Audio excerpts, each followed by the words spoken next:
Welcome to the Moonshots Podcast. It's episode 105. I'm your co-host, Mike Parsons, and as always, I'm joined by the original thinker himself, Mr. Mark Pearson Freeland. Good morning, Mark. Good morning, Mike. It is a day of delivering happiness here in Sydney, isn't it? How's it going? Oh, it totally is. Those blue skies are bringing me happiness, and we are going to delve into the world of somebody that we really want to celebrate, who I think brought a ton of happiness to the world. Yes, that is the pretty visionary as well as moonshot thinker, actor and doer, Mr. Tony Hsieh. He just created so many interesting businesses, products, as well as frameworks, Mike. I can't wait to really uncover what Tony was thinking and what he was all about. He was indeed a busy little bee, Tony Hsieh, probably most well known for founding Zappos, which for our American listeners, they will be incredibly familiar with. But he also did startups that he sold to Microsoft. And you know what?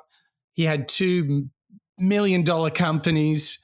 But if that wasn't enough, he also wrote a New York Times bestseller. Man, this guy did some stuff. And he deserves to be celebrated. And most importantly, because unfortunately we had this terrible news last week that he passed away. So whilst that is a truly sad moment for such a young guy, I think it would only be appropriate to celebrate some of the amazing thinking that he brought to the world. He was, without a doubt, one of the most original thinkers. As you've said, Mark, he's a bit Elon Musky in his capacity to have big ideas. But not only that, Mark, he also gets them done. And that's what's so special about Tony Hsieh. Why do you think Tony Hsieh matters so much? Yeah, well, I think you've hit the nail on the head there. He was an individual who got an idea in his mind. And as we've learned through covering, 104 individuals already, once you've got an idea or a framework or a product in mind, it's that resilience to go out and make it happen, no matter how tricky it might seem to other people. And Tony Hsieh was definitely one of those individuals, I think, who belongs in our innovators long list because he focused so much on people and customers, and I think he did rewrite a couple of the frameworks, Mike. I'm excited to hear what else he can teach us. Yeah, I think incredibly brave and original thinker who wasn't scared to put those ideas into action. And I think if you're a moonshotter who's tuning in, this next hour is going to be all about delving into the world of Tony Hsieh, of the success, and we're going to ask ourselves, how did he do it? And how might we do it too? Because that's what we do here. We learn out loud, and we really are excited to celebrate the life of Tony Hsieh. And I think to kick things off, I think what we'll do is we'll start with a great clip that really kind of gives you a sense of Tony and his life. So let's remember Tony Hsieh. After graduating from college in '95, I went to work for Oracle in the Bay Area. My college roommate, we decided to start our own business, and at the time the internet was just getting started. We started a web design and marketing business. During lunch hours, I would go and make sales calls. In the evenings at home, we would create websites. And then we realized that all these websites we were creating, they didn't really have a way to market themselves. And so that's what led us to start a service called Link Exchange. We started hiring friends, and that whole strategy of hiring friends and friends of friends worked really well until we got to about 20 people, and then we basically ran out of friends. We had to start hiring people through resumes and interviewing, and we also didn't know any better to pay attention to company culture, and not everyone we hired was good for the culture. And so by the time we got to 100 people, I dreaded getting out of bed in the morning to go to my own company. And that's really what led us to sell the company to Microsoft. We sold Link Exchange in 1998 for $265 million. I started making a list of all the things that I wanted to buy, and I realized that I didn't actually have that much on the list. I was really more interested in helping build stuff. When I got involved with Zappos, wanted to make sure that I didn't make the same mistake again, and so that's why from the beginning Zappos has always paid a lot of attention to company culture. Zappos was founded in 1999 in San Francisco. In 2004, we ended up moving the entire company to Las Vegas. We decided we wanted to build the Zappos brand to be about the very best customer service and customer experience. So we literally take thousands and thousands of phone calls every day. We view it as actually our best relationship building opportunity. Everyone's being inundated with thousands of marketing messages every day. When you have a phone call with someone, you actually get to connect with them one-on-one. One of our core values at Zappos is to create fun and a little weirdness. We really recognize and celebrate each person's individuality, and we want their true personalities to shine in the workplace. Most people, they're a different person at home on weekends hanging out with their friends than they are in the office with coworkers. Ideally, you're the same person. Your coworkers aren't just coworkers, but they're actual friends, not because we're forcing you to be friends, but because that's what you want, because you have the same values. So you want to make sure that the values still include enough room for diversity. I'm by default pretty introverted and quiet and shy. If I meet someone for the first time, I've gotten feedback that sometimes because I'm not talking as much, they think I secretly hate them or I'm judging them or whatever, whereas I'm just shy, I guess. Inspiring story from Tony Hsieh, who died on Friday. Just a really nice, full, sweet clip for us to kick off the show, Mike. I mean, there's a lot in there, and we're going to really unpack a lot of these concepts and thoughts and, behaviors that Tony really brought out throughout all of the different companies that he was involved in. But a couple of things that stand out to me straight off the bat is his focus on people, his focus on culture. Starting off right at the get-go of actually a slightly different approach to what I think we all, I suppose, presume with our work and career, is that he did start working with friends, up to about the size of 20 individuals in the business. He was hiring people that he liked, that he knew. And perhaps the lesson here is you can actually work with friends because it does have that fun, valuable relationship and trust. The trust exists between friends. I think that's where Tony really, really focused a lot of his work in his career. Yeah, that clip just gave us a bit of a whirlwind tour of all the great stuff actually not all of it. I think there's even more that we can add. But what for me stood out, Mark, was he's openly admitting I'm kind of a shy guy. And you can hear in the style of his voice, he truly is an introvert. And I think that's also another incredibly brave thing that he did, was get up and talk and do interviews and sort of share his vision, even though by nature he was quite introverted. And so for me, it's just revealing another quality to Tony and what he's achieved. And what I would propose to you and all of our listeners is we've got a bunch of clips that are going to go really deep into some of the ideas, some of the behaviors, some of the mindsets that Tony really showcased, which he celebrated. And I think this is just going to be a feast of original thinking, of courage. So I think strap yourselves in, ladies and gentlemen, because this is going to be a great ride into, what is almost a perfect little addition to the Teamwork series because of our people focus. But don't forget, there's a lot of thinking different to come in this show, isn't there, Mark? Yeah, there really is. And in fact, Mike, I think the next clip that we can launch straight into is a good demonstration of exactly that. So like you say, Tony, a real introvert, you can hear from the softness of his voice. But actually underneath all of that, I think there was this value or this mindset within himself of challenging the way that we would normally go to work, structure companies, and have those sort of hierarchies or tiers of of management and so on within a business. And what's quite interesting, as we'll explore through the rest of the show, is Tony's different approach to some of these. And this first clip, Mike, is something that's quite interesting, and I'm looking forward to hearing what you think about this.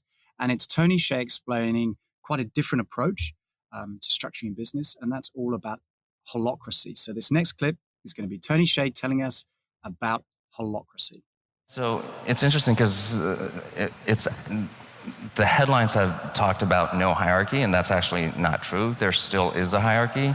The difference is, in a typical organization, it's a hierarchy of people, and under holacracy, it's a hierarchy of purpose. And so there's a purpose for the company, and that's called the general company circle. And then within the circle, there's roles and multiple sub-circles, and then it kind of cascades down to that. And the other interesting thing is, now imagine this hierarchy of multiple circles, and within each circle there are roles.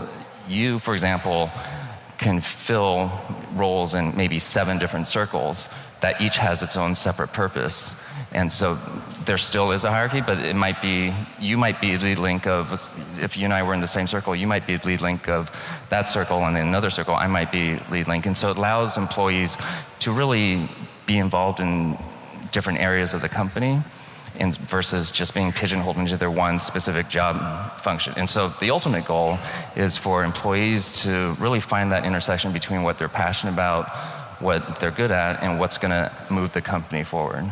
So that's pretty fascinating. This lead link concept. What is the lead link? What's the definition of that? How do we think about that? So it's basically a manager in a typical company has, wrapped up in the title of manager are a lot of different responsibilities, including basically setting strategy, resource allocation, role assignment, and hiring, firing, and so on. And lead link is a very specific subset of that, which is basically role assignment. So within your circle, you can actually tap the entire company of, in our case, 1,500, 1,600 employees, and decide who you want to offer those roles to, but you actually don't have the power to hire or fire any employee. It's basically, you can add them to a role or remove them from a role. And so it's very, and it may just turn out that they're not passionate about that role, or they're not a good fit for that role, and then that employee is kind of a free agent, and there's 500 circles to go explore to find the best fit. Well, what you can see there, Mark, is he is so prepared to change the construct, this age-old top-down construct of management and structure, and tip it all upside down. I mean, this idea of holacracy, which he has really inspired, has been it's been bandied around now for several years. Some companies have tried and failed. Some companies have won.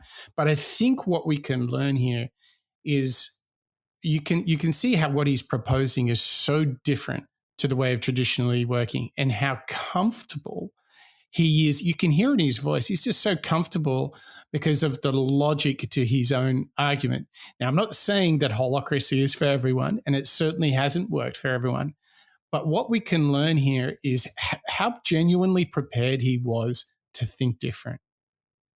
That's totally right. He's not necessarily saying here, right, everybody go out and do this. This is the ultimate way of achieving success. But you're right. He's challenging, the perhaps more traditional setup, and just giving it a go, giving it a go, exploring maybe a new, slightly more flexible structure. Like you say, some have tried it, and some businesses it hasn't worked. So therefore, it's not necessarily the answer. But what's wonderful as a demonstration of Tony himself, you're right, this is just showing his, unique take and his ability as a moonshotter to try and create something new and think originally. Which is very Elon Musk as well. Elon is very comfortable entertaining ideas with profound effect, but he can be so comfortable to what is often contrarian, or what we discovered in the Elon show. Even some of his childhood heroes are literally talking smack about his ideas, and he's still stuck with them. I think this idea to think big and have the courage to see it through. I think this is a big lesson for all moonshotters, right? Yeah, it totally is. You've got to get out and try something new, think big, think different, and be original, like Adam Grant would say.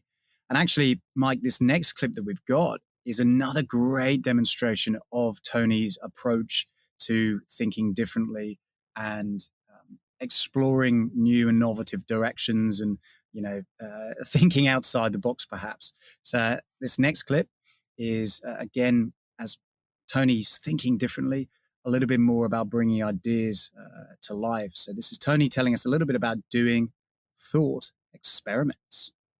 I always like doing these thought experiments, and so one way to think about it is if money were no issue, if you had infinite money, what would you do? Or the counter to it is, if everything was free, or if this one thing was free, then what would you do differently? And so I think that can help spark the initial ideas. And then once you kind of have the crazy out there idea, then you work backwards and make it more into reality. For example, a lot of startup tech companies have problems hiring tech talent. So what if there's a line out the door of amazing engineers? Then what would you do differently? And then that might shift the thinking into, okay, how do we get a line out the door of really talented engineers and make that the problem, the real problem that you're trying to tackle? Or actually, back to Zappos history, in the early days, we had trouble hiring people that were really good buyers and good at merchandising.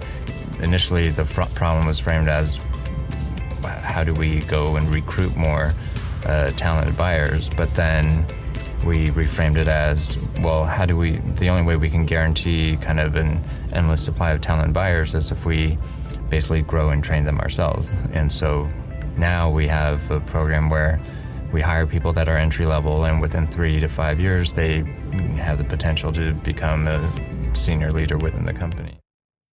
Ooh, yeah, this one is really good. Like, for everybody listening right now, this is where I think we can do a lot of learning. This is where I think we can all, get a little Tony Hsieh going on. So for me, what I love is how he changes the question. He sort of says, take all your constraints away and think about the perfect situation, and then re-engineer from that, rather than getting all locked up in the problem that you're experiencing in the here and now.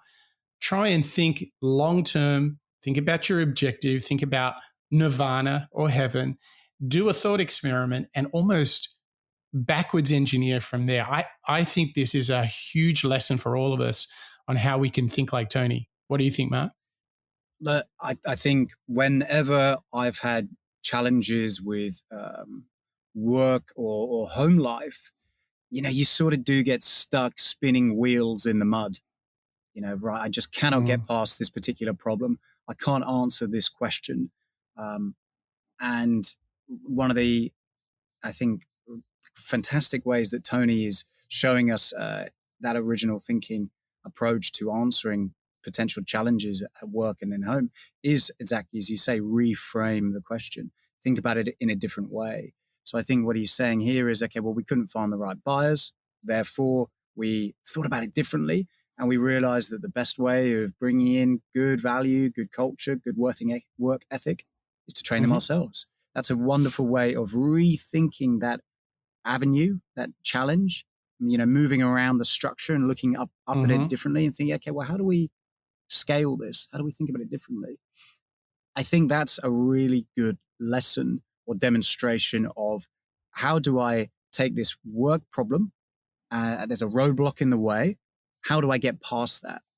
It's rethinking it differently. Yeah. So let's do a little bit of a deep dive on this, because I actually think what we have been very fortunate to do is to actually find from the original thinking piece of what Tony offers us, I think we've found one of the key tools he used, which is thought experiments. And I want to give you a few examples of thought experiments, and let's see which ones we really think work well. So let's imagine that we're planning to launch a brand new product or a brand new company. One of the things you can do is like we often get very excited as founders of companies and so forth. And so we can have a real bias. We drink our own Kool-Aid and there's not enough critical thinking going on. One of the things you can do is use the thought experiment called rip it to pieces, which is where you just take the opposite point of view that this is the worst idea you've ever heard, and then try and deconstruct your idea from a negative point of view. Because what that might do is it might reveal some weaknesses in your thinking that you can therefore make stronger. So that's the first one I've got for you. Another one, Mark, and then I want you to give me some feedback on these. Another one you can do is you can say, I want you to imagine we get put out of business by a competitor in 3 years. So we're in 3 years from now. We've closed the door, hung up the shingle, everything's done. We totally got gazumped by a competitor. What did they do to beat us? Yeah, that's such a good one. And right? It's so, it's confrontational, isn't it? It's a bit uncomfortable to think like that, but it's so valuable because you can then start to see the chinks in the armor and those weak links, right? Mm-hmm. So all of these are sort of kind of thought experiments. One that is really classic Tony Hsieh is the decade test. Essentially, where 10 years from now, you write a New York Times article celebrating your success. What are the things they would really call out about your success? What state is the business in that it is so successful? And then ask yourself, well, what do we need to do? No constraints. What would need to be true for that to happen? That's a very, very good one because, Mark, you and I both know nobody thinks long-term anymore. I love that one. The decade test. That's great. Yeah. But yeah, you're right. Nobody thinks long-term because you're all trying to get over today's problem or yesterday's issue instead of thinking, okay, well, how can we grow? How do we keep an eye on the bigger picture? How do we build that resilience in ourselves as well as the business in order to get over this problem as well as the future problem? And that decade test is a great one because you have to, remove yourself from the current issues. Oh, look, I've got a crazy meeting coming up or an email or whatever it is. And instead thinking, okay, well, what about the business itself? Where do we want to be in 10 years? Or where do we think we might be? And how are people responding to us in 10 years? That's a really good little experiment. I like that. Yeah, and I think what the real moment of liberation here is, as we get into these, is that I think that we have the habit of solving problems which are really just symptoms of something bigger. So we might say, oh, okay, we can't hire the right people, so let's do more ads. Whereas what you can see, Tony was like, well, maybe it's so the kind of people we want are so scarce. Maybe we need to create them. So maybe it's about an internship program or a graduate program rather than actually hiring more. So what I think is really important is by saying there are no constraints, time, money, effort, all that, it's all gone. What would need to be true? Even as it sounds ridiculous that you had 100 amazing people in this very rare skill on your team, but what would need to be true for that to happen? And then it kind of helps you get over your bias, your assumptions about what's possible and what's not. And I don't know, Mark, I think that is where the original thinking comes from. What do you think? Yeah, I think so too. I think if we go back to our Adam Grant series, all about original thinkers and how to think originally and differently from others, I think those thought experiments, those challenges or those different ways of approaching a problem are exactly where Adam Grant was leading us. So remove yourself from the here and now. Think about if, there were no issues such as money or resources and so on. And imagine where you could get to is an approach I think that Adam Grant would agree with. What I also thought that you mentioned earlier, which is another great one, is to take the opposite point of view and rebuild it from scratch. So thinking about it from, as we might say, the devil's advocate, or the negative response. Maybe think as your competitor. How are they going to tear you down? Or how might they be intimidated by your product? Thinking about it removed entirely from the business constraints right now, that I think is the original thinking trait, right? That's right. That's right. And it reminds me of Ray Dalio, who we've covered on the show. He's got some really great original thinking practices as well. So for all of our listeners, you should definitely check out him as well as Adam Grant. And let's not forget, we are here and celebrating the life of Tony Hsieh, who was just a brave and courageous thinker. And I think this idea of thought experiments, I really do think this is one of the big takeaways from the show. I think that if you are excited about this idea and all these tools you can use for thinking differently, I think it just starts with questions like what if, how might we, and really liberating yourself from the constraints of time and money of the here and now, and really thinking towards the future, and then re-engineering back from nirvana or from heaven. Pretty good fun, right, Mark? A lot of fun. I mean, remember, there's nothing more exciting, Mike, and giving it a go. Trying something new, much like Tony did with Zappos, doing these huge, large-scale experiments to see whether it works. It's pretty risky, for sure, but it's certainly an interesting way to learn about the sector, learn about people as well as a business, and see what happens. So I think that's a lot. That's where I see a lot of the courage of Tony coming through, because he had the confidence to implement something like holacracy, as we heard a couple of clips ago, and trying to see whether it worked. That's a real radical way of approaching it, I think. Yeah, absolutely. But that's not the only inspiration and learning we can do with Tony Hsieh. In a moment, we're going to delve deep into all dimensions of people, talent, and culture, because this is one of the other big gifts that we can take from Tony. But talking about amazing customer experiences, this is what Zappos is known for. But I think here at the Moonshots Podcast, the wow in our customer experience is really unpacking amazing innovators, entrepreneurs, and really trying to learn out loud together. And Mark, I think we need a little help on this journey, don't we? Don't we need to call upon the help from our thousands of listeners? Yeah, I don't think it would be fair for you and I to always get online and do shows without consulting you, our listeners. We love hearing from all of you. We love it when we receive comments on social media, emails, or even contacts via our website. And trust me, we review and reply to absolutely all of them. So listeners, here is our big call out. Here's our Tony Hsieh moment. We want to hear from you guys.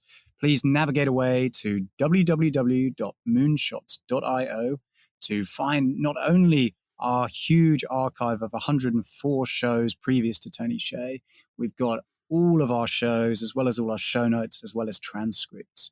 You can find links to all of our social channels. You can find our contact form. You can email us at hello@moonshots.io. And you can also leave us a little bit of your suggestions. There's a feedback box, feedback area within moonshots.io where you, our listeners, can let us know what you'd like and what you'd like us to cover next. What innovators are you all thinking and being inspired by that you'd like us to go and learn out loud with as well? Yeah.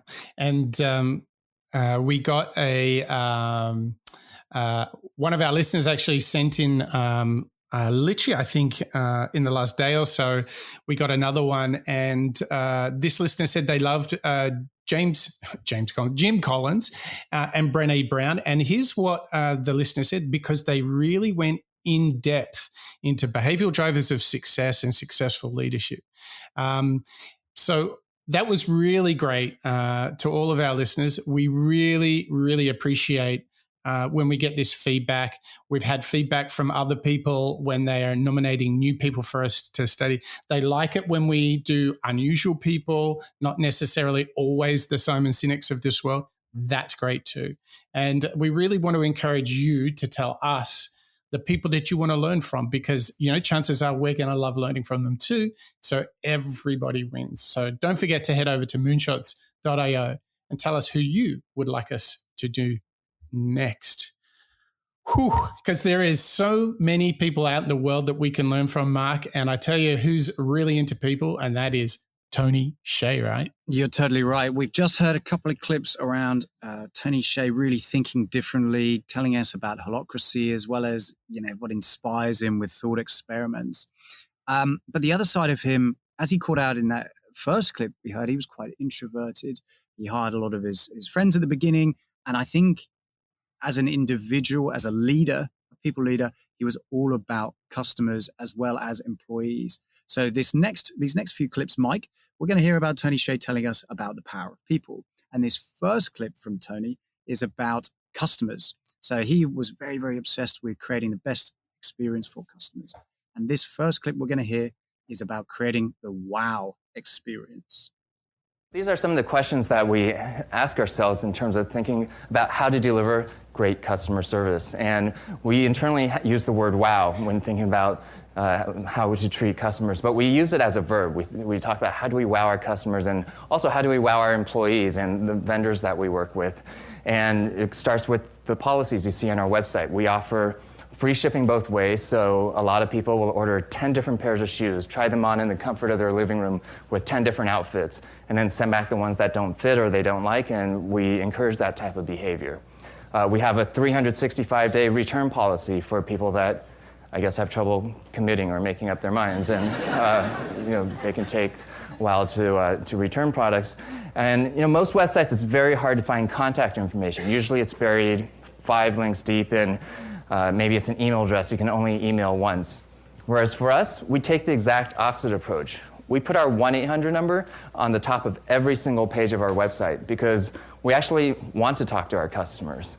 And it's funny because sometimes I'll be speaking at a branding or marketing conference, and there's a lot of discussion about consumers being bombarded with thousands and thousands of marketing messages every day. How do you get your message to stand out? How do you get your brand to stand out? And should they be investing millions of dollars in this 30-second Super Bowl ad that people may or may not be paying attention to? Or should they be leveraging the latest in the social media fad? And for us, as kind of low-tech and unsexy as it may sound, we found that the telephone is actually one of the best branding devices out there because we have the customer's undivided attention for 5 to 10 minutes. And if we get the interaction right, we find that the customers remember that for a very long time and tell their friends and family about us. And we run our call center very differently from most call centers. We don't have scripts. We don't have this concept of average handle time, which most call centers have, which is all about how quickly can you get the customer off the phone in the name of being more efficient. But we're not trying to maximize for efficiency. We're trying to maximize for the customer experience.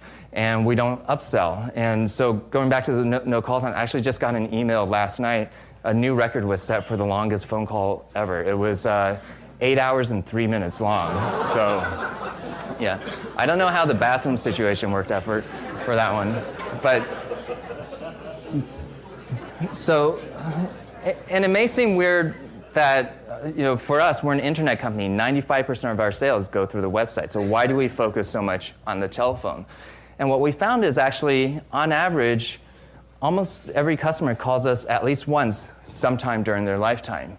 And it's actually usually not to place an order. Most of our phone calls do not result in orders. It might be their first time going through the returns process, and they just need help stepping through the process of printing out the return label for the first time. Or maybe they have a wedding over the weekend and they just want some fashion advice. And I think we have some customers that call us because they're lonely, and we'll talk to them as well. So So that's our call center. And then for our warehouse, we actually run it very differently from most warehouses as well. Most warehouses, they let the orders pile up so that when the picker needs to walk around, there's higher picking density, more efficient, doesn't need to walk as far. For us, we run our warehouse 24/7, which is not the most efficient way to run a warehouse. But we're not trying to maximize for efficiency. And because we run it 24/7, and because our warehouse is located in Kentucky, right next to the UPS hub, and because we do these surprise upgrades to overnight shipping for most of our repeat loyal customers, when you combine all three of those things, a lot of customers order as late as midnight Eastern time, and the shoes show up on their doorstep 8 hours later when they're expecting it a week later. And that creates that whole emotional response we're trying to elicit in that wow experience that causes them to remember us for a very long time and tell their friends and family about us. Wow. I mean, do you know, Mark, the funniest thing is I had one of the worst customer experiences of recent times just a week ago. And it was everything Tony was calling out as being evil. And so I was switching internet providers at home, and I actually could not speak to a human at the previous provider. Even though they're the biggest telecommunications provider in Australia, they would not accept calls. So they literally said, please go and use our chat. And the voice message would then hang up the phone call. Can you imagine? There's no press 2 for speaking to a representative. They literally hang up. And then they spent an hour in the chat trying to upsell me. They took 20 minutes to come back to me to verify my credentials in a chat. And I listened to what Tony's talking about and the power, once again, to do things differently. He spoke about the 8-hour call. Well, apparently, subsequently to that, there was one that went for 10 hours. And what you can see here is he understood what really drove long-term customer engagement, customer satisfaction, and happiness. And he was prepared to do different things like free shipping both ways, running the factory and the distribution centers in a not so efficient way because he knew it would drive the biggest single thing, customer happiness. This for me is brave, original thinking in practice. I think it's so inspiring, Mark. I mean, the fascinating thing about Tony's approach here is they aren't immediate business rewards or it's not saving Zappos as a business any money. It's not saving them work. It's not really driving for business efficiency. Instead, it's putting the customer at the heart of what they do. Yeah, they had this benchmark that they were driving every single day, 365 days a year, 24 hours a day in the warehouse. This is Tony really pushing the boundaries here. And what happened was this wonderful word of mouth advocacy that happened around Zappos that you just couldn't replicate, I think, in any other way. One of the things that stood out to me in that clip was that their phone service became their best form of marketing, their best way of raising awareness for the brand to existing customers as well as new ones was their phone service. Not a website, nothing that they were doing from a paid media perspective.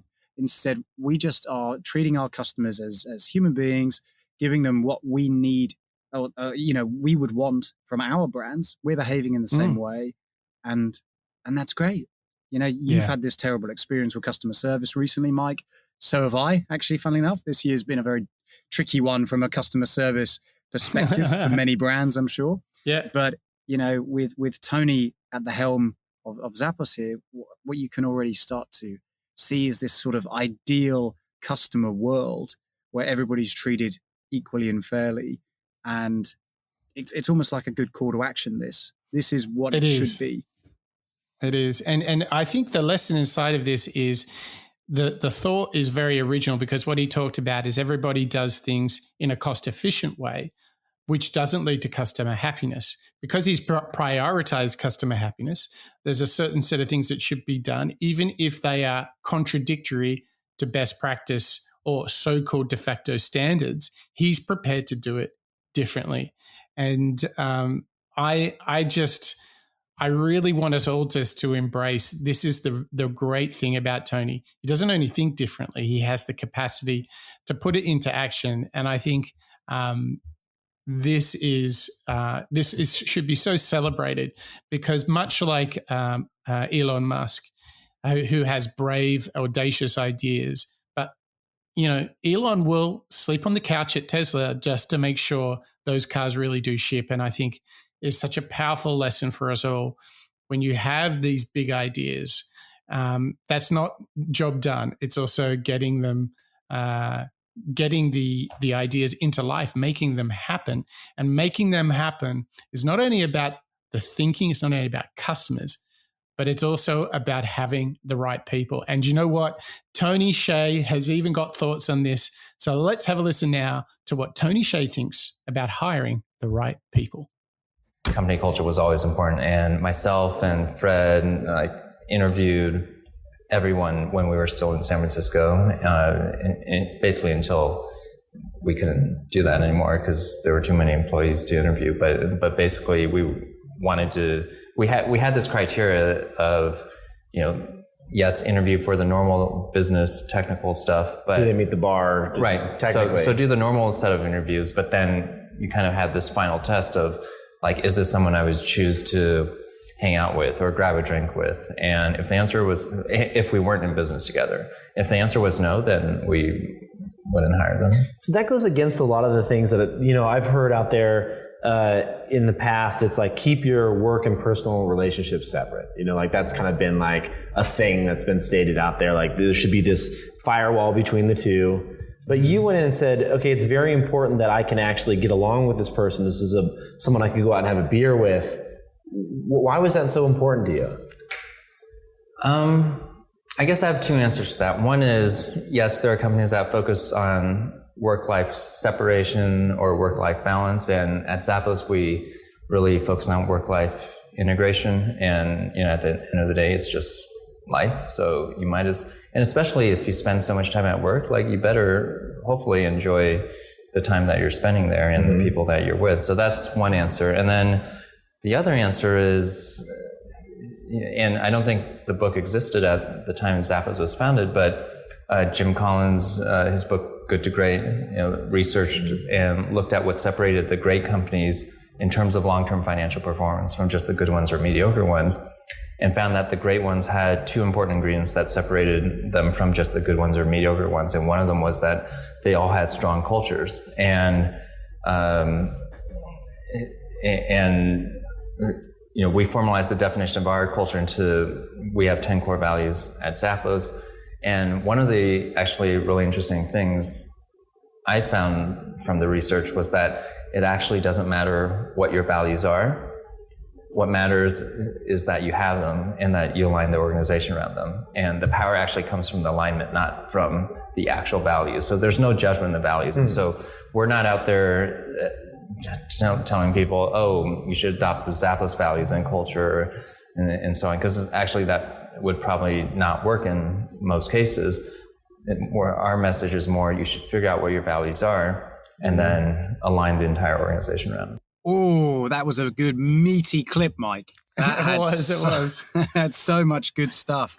I feel as though once again Tony Hsieh's demonstrating to us in that clip why he belongs in this moonshotting space. He's coming out with so much consistency with what you and I learn from these innovators in every episode. Right. Mark, he was talking about Jim Collins right in the middle, right? I'm almost struggling to put it into words. I'm becoming a real fanboy of Tony Hsieh. I think there's, if we try and break it down from the very beginning, what I think is really valuable, reminding ourselves within that clip, is this consistency with actually Patrick Lencioni's ideal team player. You want to be able to get on with the people that you work with. If you want to go and grab a drink, or whether you want to help them move house, whatever it is, that's a great demonstration of the right alignment from a personal relationship perspective. And I think that builds nicely into this work-life integration idea. What did you think about that, Mike? Well, I think, once again, he's showing traditionally you never mixed personal and work, right? You would almost be someone else. Yeah. Which is quite interesting, isn't it? As a concept that you would actually be someone else, when obviously you're not somebody else. You're still the same person. I love the idea of, and I think Jeff Bezos speaks to this as well, the idea of work and life being totally separate things is so not true. You cannot spend 40 plus hours a week doing a thing and saying it has no relationship to what I do with the other days of the week or when I get home from work. It just doesn't work. They've got to be able to work together. They've got to be natural partners in life itself. How have you found, this idea of trying to have what Tony Hsieh would call work-life integration? I think this year is a really good opportunity for all of us to take a look at that. For me, my past few years in my career have been quite international, I suppose you could say. A lot of remote working, a lot of managing clients and customers in different time zones. And that, sometimes means you do calls at funny hours. And, the flow is a little bit less traditional than a typical 9 to 5. I think this year of 2020 has forced a lot of businesses into a similar concept of flexibility or a dynamic working day. And I think all of us have now experienced this question of, okay, well, what is my work-life balance? And I think where Tony Hsieh's taking us here is, okay, well, maybe remove the pressure of considering when do I stop working and when do I start?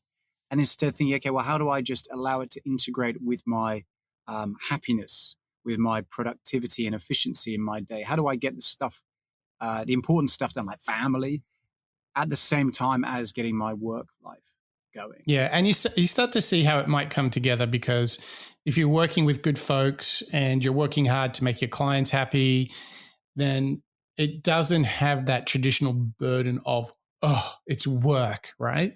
And I think this comes back to a lot that we learned from Simon Sinek. I mean, you can feel better today if you know the stuff that you're doing each day is connected to, related to part of you achieving your purpose. And then you get all sorts of magic when you're doing your thing, which is to realize your purpose, but that actually has some shared value for the organization from which you work, because then the company is realizing its purpose, and as are you, and it's all good in the world. And just to top it off, you're helping the customer achieve their purpose as well.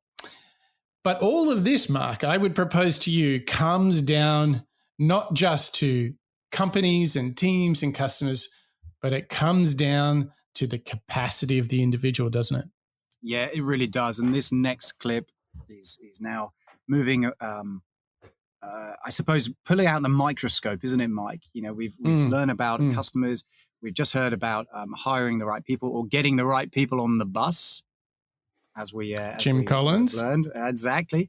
And now thinking about ourselves. So as we work with teams and colleagues and individuals around the world, how do we really turn the microscope down into that person's DNA? So this next clip from Tony Hsieh is telling us how we should celebrate each person's individuality. One of our interview questions is, on a scale 1 to 10, how weird are you? And, if you're 1, you might be a little bit too straight-laced for the Zappos culture. 10, maybe a little bit too psychotic for us. But really, it's not so much the number that we care about. It's how they answer, because our belief is that everyone is a little weird somehow, and this is really more just a fun way of saying that we really recognize and celebrate each person's individuality, and we want their true personalities to come out and shine in the workplace. There's so many people where they're a different person at home on weekends versus when they're inside the office, and people in corporate America leave a little bit of themselves, or in a lot of cases, a big part of themselves at home. And we really strive to create an environment where people are just comfortable being themselves. So instead of worrying about work-life separation, it's about work-life integration, where it's just the same person. And not only are you comfortable being yourself, but when you connect with your coworkers, it's not just coworker relationships, but true friendships that end up forming, where you would choose to hang out with these people even if you weren't working at the same company together. Yeah, I love the idea of trying to get people just to relax a bit and just be who they are naturally. Like I remember in my early career, like you're so conscious of the archetype you're trying to be, right? You're trying to be a bit more grown up than you really are. And I think somehow traditional working cultures do create this sort of, I don't know, they create these false personas that we get so busy trying to be that we sort of withhold what I think is the sad part. The real magic is when we can just be the very best version of ourselves and not pretend to be anything else. And I feel like he's really kind of lifting the curtain on this one. And just, I love the invitation, just try and be yourself, accept yourself for who you are, be who you are, be the best version of who you are. And I think that's really great advice, don't you, Mark? Yeah, it's a great call to action, really. Exactly to your point, I think there's a lot of bravado or a lot of masking of your character in order to become more confident or to almost do your own private thought experiment and think, okay, well, I'll just put on a grin and get through it. I'll power through it. And actually what Tony's saying here is, hey, look, if you want to be happy, if you want to enjoy yourself, work with those, with individuals that you'd have friendships with. And I think that's a really valuable reminder, isn't it? Instead of kind of grimacing just to get through the day, think, okay, well, how can I enjoy my day? How can I help somebody else, one of my colleagues, have a good day themselves? And through doing that, much like interacting with your friends or your family, by treating your colleagues almost in the same way, I feel as though that's going to be a pretty nice day for all of us. Yeah. Yeah. And I think, after the year that we've had in 2020, I think this celebration of and this giving this permission, if you will, to be yourself and just to show the very best version of yourself, I think is great advice. So, I mean, Mark, that's a ton of stuff that we've just unpacked around people, like the obsession with the customer experience at whatever the cost, because it actually drives growth in the end. The real search to hire the right people and to really see people as individuals. I mean, on top of the fact that we talked about this really original thinking and thought experiments, I mean, that is a big bucket of learning for us today, isn't it? Yeah, the one for me that really stood out is this reference that Tony had in one of the earlier clips around company values. And we didn't actually dig into it, Mike, but I'd like to bring this up just before we move into our sort of outro. It's the fact that it doesn't necessarily matter what the company values are specifically. It's that you have them in place. Because once you've got alignment of all of the team players, all of the colleagues, working towards that one goal, that's what matters. Well, I would do a build on that and say he made a very specific reference to organizing to those values, not just having them, but then you organize around them. So if you say you're about the wow customer experience, he demonstrated that they were really doing that. So it's a question of not only having them, but organizing to those.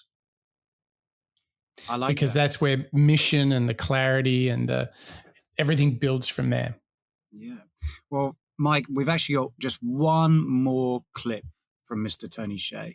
And this one I feel is going to be a really great way to close out the show, because it's exactly that. It's about the values, and it's keeping one organizing thought at the center of everything that you do as a team player, as well as a leader, as well as a colleague, as well as a business. And this final clip, Mike, is Tony Hsieh and our friend Simon Sinek talking about finding Tony Hsieh's why.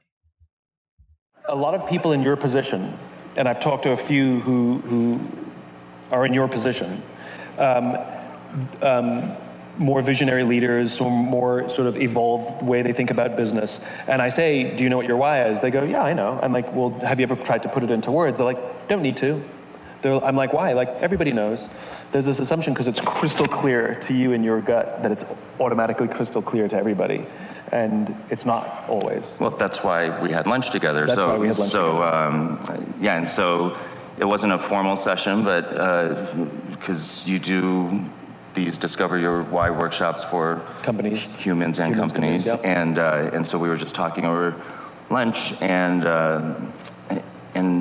he was asking me about my earliest childhood memory or something like that. Mm-hmm. And I actually was born in Illinois and moved to California when I was 5, but the only memory I really have is like catching these fireflies in mason jars at night, and then basically that was like my portable flashlight.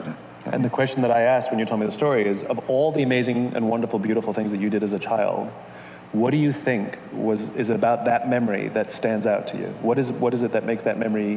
Why would you even tell? What is so important about that memory that you would tell me about that now, or then? Because you asked what the earliest memory was. No, I know. but there were many other things that happened, and you chose to tell that one. What is it about that one that stands out to you, that makes it special? I think it was just the. I know, like, fireflies are already cool, they do their things, but then this was a way of, like, creating or inventing. In my mind, I had invented it, and no one else had ever done that before, and so it was just, I know, creative and fun. And here's why I ask questions like that, because how Tony sees the world and how we all see the world, we are products of our upbringing. We're products of the experiences we had when we were young that make us who we are, and that forms our worldview. And so Tony, when he is at his best, and more importantly, the organization that he's trying to help build, is he sees everybody as a firefly.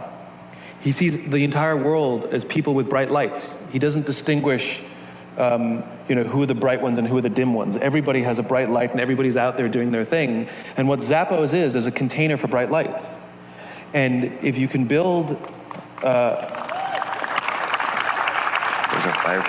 If you can take all these wonderful fireflies that are all by themselves beautiful and fantastic, but if you put them in a container where all of their brightness comes together, you create a flashlight. You can actually light a path for somebody else. And I firmly believe that when you are at your best, that is what you are doing with Zappos. Zappos is the jar, and the people that are in this company, which is all of you are lighting a path, not only for the people you serve internally, the people you serve externally, but you're showing the rest of us how a business should be built. And if, quite frankly, you are doing the exact same thing now as you were doing when you were 5. Yeah, and well, thank you for that. I didn't realize that had so much meaning. So. And it now then, because the why, Tony's why is actually the why of the company, and he and I debated this, it is now everyone's job that all of you, not only fireflies in the jar that we call Zappos, but every single one of you has a responsibility to build a jar yourselves and find the fireflies to put in, whether they're customers you're talking to and you create a bright light together, or they're fellow team members in your circles. Everybody has to take responsibility for the maintenance of the jar and make sure that all of the fireflies inside are burning bright. So we all have a macro and micro responsibility. Holy smoke. You just saw Simon Sinek reveal one of the most amazing people's why. How good was that? Tony Hsieh, Simon Sinek, it just happened, Mark. It's just such a nice little experience for Tony Hsieh, as well as all of the Zappos crew to be a part of, right? It's inventing the why himself, thinking about everybody or every opportunity as a firefly, and revealing that that's actually what's been driving Tony Hsieh forever through each of those different businesses we heard about, through heroing individuals and celebrating people and culture and customers. I mean, that's Simon doing his best, right? It really, really is. And what a fantastic way to bring together an almighty show looking at someone who was just so special, Tony Hsieh. May he rest in peace. What a so much to learn, Mark. So much to learn. It's been a fantastic episode. I've thoroughly enjoyed learning from Tony, and I thank him for having the courage and the confidence to go out and give all of these different thought models and frameworks a go. So what changes, if you could pick one of the things we touched on today, what's changed you the most? What made you go, whoop? I think the reminder that customers are at the heart, or should be at the heart of what everybody is doing. You know, I navigated to the Zappos website. At the top of the screen, you've still got their customer service number. It sits right up there, ready for anybody to pick up the phone and go and do. That for me is again just a great reminder of, hey, you're not trying to serve yourself necessarily, you're serving your customers. So go out there and give them the best service possible. Yeah. And in service to our customers, you, our listeners, we've got a Rising Star series coming for the next 4 shows, Mark. Who have we got in our Rising Stars? We've got some hugely popular as well as amazing innovators. We've got Michelle Obama, the First Lady. We've got the Iceman himself, Mr. Wim Hof. We've got the man who just cannot be stopped, Mr. David Goggins, and a man who's going to remind us all about keeping good habits, Mr. James Clear. The 4 individuals in our Rising Star series. I'm excited, Mike. Yeah, and we thought that those 4 would be really great, not only because we got so much positive feedback about those shows, but we felt that they were perfect for kind of the end of year, start of year kind of thing, where you might be doing some reflecting and you might be recharging a little bit and getting ready to launch at 2021. So I really do encourage you all to get those shows, and whether you're out on a walk or snuggling up in the Northern Hemisphere in wintertime, it doesn't matter. I think each of those 4 people have something to teach us, don't they, Mark? Yep. We're going to learn a lot of good stuff, and we're going to be reminded of some of the key lessons and frameworks and innovation approaches that each of those individuals had. I can't wait, Mike. Yeah. Good stuff. Good stuff. Well, I tell you what was good stuff was hanging out with you, Mark. Thank you for being part of this show. It was quite a lot in Tony Hsieh, wasn't there? A lot of great lessons, frameworks, approaches to customers as well as people. Really focusing on that is what Tony Hsieh did best. And I think it's fantastic that we got a chance to really dig into his career as well as his key ideologies. Yeah. Well, thank you to you, Mark, and thank you to you, our listeners, for celebrating the life of Tony Hsieh, founder of Zappos, because this journey really started with him teaching us how to think differently. And that's really no small feat. It's a very courageous thing. So if you want to go out and make those ideas happen, you have to do radical, brave, and audacious things. And it comes down to one simple thing. It's about the people. It's about wowing customers. It's about hiring the right teams. And most importantly, they're made up of individuals. So let's celebrate the individuals so that all of us, every single one of us, can be the very best of ourselves. We can be the very best version of ourselves, because in the end, as Tony Hsieh would say, we're all lighting the path because we're all fireflies. So that's it from the Moonshots Podcast. That's a wrap.